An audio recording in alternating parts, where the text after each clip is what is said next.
ಸಹೋದರರಾದ BM ಹಿರೇಮಠರ ಕನಸಾಗಿತ್ತು. ಅದಕ್ಕೆ ಮಾತಾಡ್ತಾ ನಾವು ಒಂದು ಕಮಿಟಿನ ಮಾಡೋಣ ಅಂದ್ವಿ. ನನಗೆ GSS ಶಿವರುದ್ರಪ್ಪನವ್ರದ್ದು ಒಂದು ಮಾತು ನೆನಪಾಗುತ್ತೆ, ಸಿಹಿ ನೀರಿನ ಬಾಯಿ ಎತ್ತಿಕೋ ಬೇಕಾದಷ್ಟು.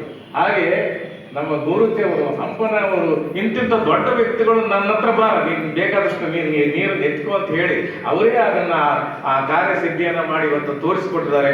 ಅದಕ್ಕಾಗಿ ನಾನು ಮೊದಲೇ ಅವರಿಗೆ ತುಂಬು ಹೃದಯದ ವಂದನೆಗಳನ್ನ, ಧನ್ಯವಾದಗಳನ್ನ ನಾನು ಹೇಳಲಿಕ್ಕೆ ಇಷ್ಟಪಡ್ತೀನಿ. ಇನ್ನು ಅಭಿನಂದನ ಅಂತ ವ್ಯಾಪಾರ ಮಾಡೋಣ, ನಮ್ಮ ಮನೆತಂದ ವೃತ್ತಿ ವ್ಯಾಪಾರ ಅಂದರು, ಅದು ಕೂಡ ಆಗ್ಲಿಲ್ಲ. ಹೀಗಾಗಿ ಕೊನೆಗೆ ಓದುವ ಹಂಬಲ ಇದ್ಮೇಲೆ ಮನೆಗೆ ಏನೇ ಹೇಳಿಲ್ಲ ಬಿಡ್ಲಿಲ್ಲ, ಉಟ್ಟು ಬಟ್ಟೆ ಮೇಲೆ ನಾನು ಗುಲ್ಬರ್ಗ ಕೂಡಿದೆ. ನಾನು ಗುಲ್ಬರ್ಗ ಕೂಡಿ ಹೋದ್ಮೇಲೆ ನಾ ಎಲ್ಲಿದ್ದೇನೆ ಅಂತ ಯಾರಿಗೂ ಗೊತ್ತಿರಲಿಲ್ಲ ಊರಾಗ. ನಾನು ಅಲ್ಲೇ ಇದ್ಕೊಂಡು ವೃತ್ತಿಯಲ್ಲಿ BA ಪದವಿ MA ಪದವಿ ಮಾಡಿದ್ದೆ. ಕೊನೆಗೆ ಒಂದ್ ದಿವಸ ನಮ್ಮ ಹಿರೇಮಠ ಸರ್ ನಾನು ಪತ್ತೆ ಹಚ್ಚಿಬಿಟ್ಟು ಊರಿಗೆ ವಿಷಯ ತಿಳಿಸಿದ್ರು, ಸಂಗಮೇಶ್ ಬದುಕಿದ್ದಾನೆ ಅಂತೇಳಿ. ಆಗ ನಾನು ಪಾಸ್ ಆದ್ಮೇಲೆ, MA ಪಾಸ್ ಆದ್ಮೇಲೆ ಮತ್ತೆ ನಾನು ಈ ಬೇರೆ ಪರೀಕ್ಷೆ ಬರೆದು ಆಹಾರ ಇಲಾಖೆಗೆ ನಾನು ಅಧಿಕಾರಿಯಾಗಿ ಬಂದೆ. ಇಲ್ಲಿ ಕೂಡ ಒಳ್ಳೆ ಕೆಲಸ ಮಾಡಿದ್ದೀನಿ ಅಂತ ಹೆಸರು ತಗೊಂಡಿದ್ದೀನಿ. ಯಾಕಂದ್ರೆ ನಾನು ಆಹಾರ ನಾಗರಿಕ ಸರಬರಾಜು ಇಲಾಖೆ ಇದ್ದಾಗ ಪ್ರಧಾನಮಂತ್ರಿಯ ಸೇವಾ ಪ್ರಶಸ್ತಿಗೆ ನನ್ನ ಹೆಸರು ಸರ್ಕಾರದಿಂದ ಶಿಫಾರಸುಗೊಂಡಿತ್ತು ಅನ್ನೋ ಮಾತನ್ನು ಕೂಡ ನಾನು ಇಲ್ಲಿ ಹೇಳಲಿಕ್ಕೆ ಇಷ್ಟಪಡ್ತೀನಿ. ಈ ನಿವೃತ್ತಿ ನಂತರ ನಾನು ಮತ್ತೆ ನನಗೆ ಸಾಹಿತ್ಯಿಕ ಚಟುವಟಿಕೆಗಳು ಮೊದಲಿನಿಂದ ಬಂದಿದ್ದು. ಇಲ್ಲಿ ಒಂದು ಮಾತನ್ನು ಸಣ್ಣದಾಗಿ ಹೇಳಕ್ಕೆ ಬರ್ತೀನಿ. 1974ರಲ್ಲಿ ಕನ್ನಡ ಸಾಹಿತ್ಯ ಪರಿಷತ್ತು ಒಂದು ಪ್ರಬಂಧ ಸ್ಪರ್ಧೆ ಮತ್ತು ಭಾಷಣ ಸ್ಪರ್ಧೆಯನ್ನ ರಾಜ್ಯ ಮಟ್ಟದಲ್ಲಿ ನನಗೆ ಪಾಲ್ಗೊಳ್ಳಿಕ್ಕೆ ಆಗಿತ್ತು. ನಾನು ಆವತ್ತಿನ ದಿವಸ ಇಡೀ ರಾಜ್ಯಕ್ಕೆ ಪ್ರಬಂಧ ಮತ್ತು ಭಾಷಣ ಸ್ಪರ್ಧೆ ಎರಡಕ್ಕೂ ಪ್ರಥಮ ಸ್ಥಾನ ಬಂದಾಗ ಸರ್, ಹಂಪನ ಸರ್ ಅವರಿಗೆ ನೆನಪಿದೆಯೋ ಇಲ್ಲೋ ಗೊತ್ತಿಲ್ಲ, ಅವರು ಗೌರವ ಕಾರ್ಯದರ್ಶಿಗಳಾಗಿದ್ರು. ನಾಡೋಜ ನಾರಾಯಣರವರು ನನಗೆ ಅಧ್ಯಕ್ಷರಾಗಿದ್ರು. ಅವರಿಬ್ಬರು ನಮ್ಮನ್ನ ಬಂದು ಬೆನ್ನು ತಟ್ಟಿ, ನೀನು ಪ್ರಥಮ ಸ್ಥಾನ ಬಂದಿದ್ದೀಯಾ, ಹಿಂದುಳಿದ ಪ್ರದೇಶದ ಬಂದದ್ದು, ಕೀಪ್ ಇಟ್ ಅಪ್ ಅಂತಂದ್ರು.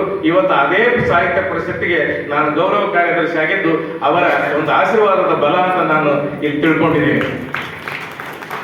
ಆಮೇಲೆ 2 ಅಧ್ಯಕ್ಷರ ಅವಧಿಗಳ ಕಾಲದಲ್ಲಿ ನಾನು ಗೌರವ ಕಾರ್ಯದರ್ಶಿ ಆಗಿದ್ದೆ. ಆದ್ರೆ ನೀವು ತಿಳ್ಕೊಂಡಿರ್ತೀರಿ, ಗೌರವ ಕಾರ್ಯದರ್ಶಿ ಅಂದ್ರೆ ಅಖಿಲ ಭಾರತ ಕನ್ನಡ ಸಾಹಿತ್ಯ ಸಮ್ಮೇಳನ ನಡೆದಾಗ 16 ಲಕ್ಷ ಜನ ನಾನು ನೋಡ್ತಾರಂತ ಬೀಗುವಂಥದ್ದು ಏನಿರ್ಲಿಲ್ಲ. ವರ್ಷಕ್ಕೊಳಗೆ ಹೋದ್ರೆ ಅಧ್ಯಕ್ಷರು ಮಾತ್ರ ಅಂತಿಮ. ಅವ್ರು ಹಿಂಗ್ ಕರಣ ಮಾಡಿದ್ರೆ ಇಲ್ಲ ಅನ್ಬೇಕು, ಹಿಂಗ್ ಮಾಡಿದ್ರೆ ಹೌದು ಅನ್ಬೇಕು. ಇಷ್ಟು ಬಿಟ್ಟರೆ ನಮ್ಗೇನು ಸ್ವಾತಂತ್ರ್ಯ ಇರಲಿಲ್ಲ.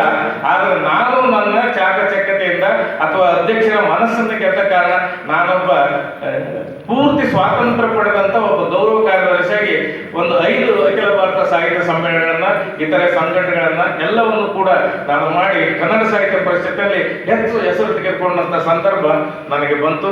ಹಾಗೆ ಸಾಹಿತ್ಯ ಅಕಾಡೆಮಿಯಲ್ಲಿ ನಾನು ಸಾಹಿತ್ಯ ಅಕಾಡೆಮಿ ಸದಸ್ಯನಾಗಿದ್ದಾಗ ನನಗೊಂದು ಏನಂದ್ರೆ, ಯಾವಾಗಲೂ ಪ್ರಾದೇಶಿಕ ಆಸ್ಪತ್ರೆ ತುಂಬಾ ಕಾಡ್ತಾ ಇರುತ್ತೆ. ಅದನ್ನ ನಾನು ಎಷ್ಟು ಮಾಡಿದ್ರು ಬಚ್ಚಿಡ್ಬೇಕಂತೀನಿ. ಯಾಕಂದ್ರೆ ಇದು ಬೆಂಗಳೂರಲ್ಲಿ ಒಂಥರ ಗೊತ್ತೇ ಇದೆ. ಇಲ್ಲಿ ನಾನು ಬದುಕಬೇಕಾದ್ರೆ ಇಲ್ಲಿಯ ಗುಣಗಳನ್ನು ನಾನು ಅಳವಡಿಸಿಕೊಳ್ಬೇಕು. ಅದರ ಜೊತೆಗೆ ನನ್ನ ಮೂಲ ಬೇರಿನ ಸಂಸ್ಕೃತಿಯನ್ನ ನಾನು ಯಾವತ್ತೂ ಮರೆಯದೆ ನಾನು ಇಲ್ಲಿರಬೇಕು ಅನ್ನೋ ದೃಷ್ಟಿಯಿಂದ 2 ಭಾಷೆಗಳಿಗೆ ಸೇತುವೆಯಾಗಿ ನಾನು ಕೆಲಸ ಮಾಡಿದೆ.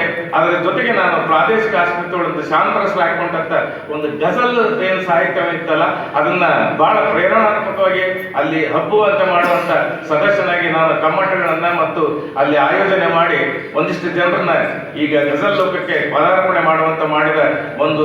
ಹಾಗಾಗಿ ನಮ್ಮ ಜೀವನದಲ್ಲೇ ಬಂದಂತ ಒಂದು ಎಲ್ಲ ಅನಿಸಿಕೆಗಳನ್ನ ಮತ್ತು ಅಭಿಪ್ರಾಯಗಳನ್ನ ಎಲ್ಲವನ್ನ ಮಾಡಿದ್ದೀವಿ. ತಾವು ಕೂಡ ಇಲ್ಲಿ ಎಲ್ಲರೂ ನನಗೆ ಆಶೀರ್ವಾದವಾಗಿ, ಅಭಿಮಾನಿಗಳಾಗಿ, ನನ್ನ ಸ್ನೇಹಿತರಾಗಿ, ನನ್ನ ಹಿತೈಷಿಗಳಾಗಿ ತಾವೆಲ್ಲ ಬಂದು ಆಶೀರ್ವದಿಸಿದ್ದೀರಿ.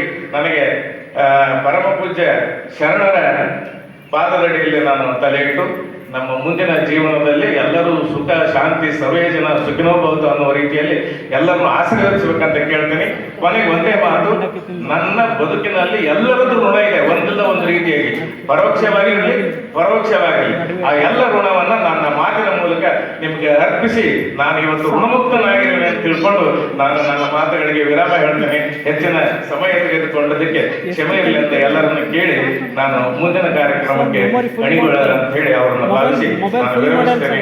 ಎಲ್ಲರಿಗೂ ನಮಸ್ಕಾರ, ಎಲ್ಲರಿಗೂ ದೀರ್ಘ ನಮಸ್ಕಾರ.